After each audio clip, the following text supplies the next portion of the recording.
So something that's quite common to see in all striking sports is an elbow flare.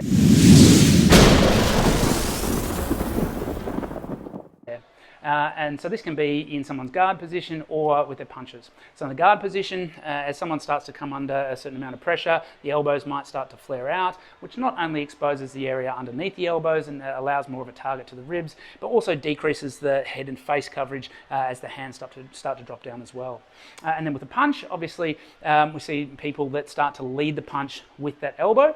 And this is not only a force dissipation, so the force is lost out to the side and results in less impact, but also as a telegraphy maneuver. So instead of the first thing the opponent's seeing is the fist, they see the elbow jut out to the side, letting them know that the fist is coming. Now, this can obviously be a technique issue and can be addressed through specific technique practice, but there's also some ways that we can train the capacity, and using some activation drills prior to our skills training can help decrease the incidence of this occurring. Thanks for watching, guys. If you haven't already, please check out my book, The Science of Striking, a complete guide to strength and conditioning for combat sports.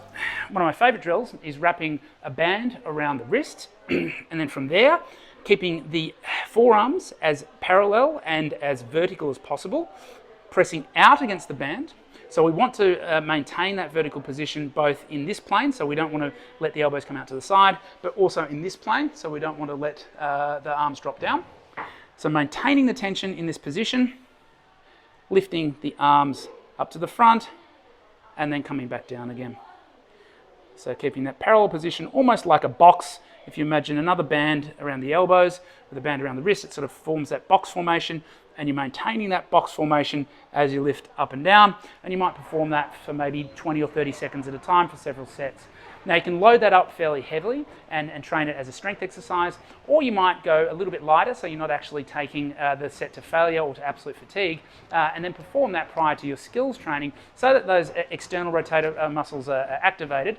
And we've found that this results in a better punch pattern and less likelihood to bring the arms into that sort of internally rotated position when we're adopting our guard posture.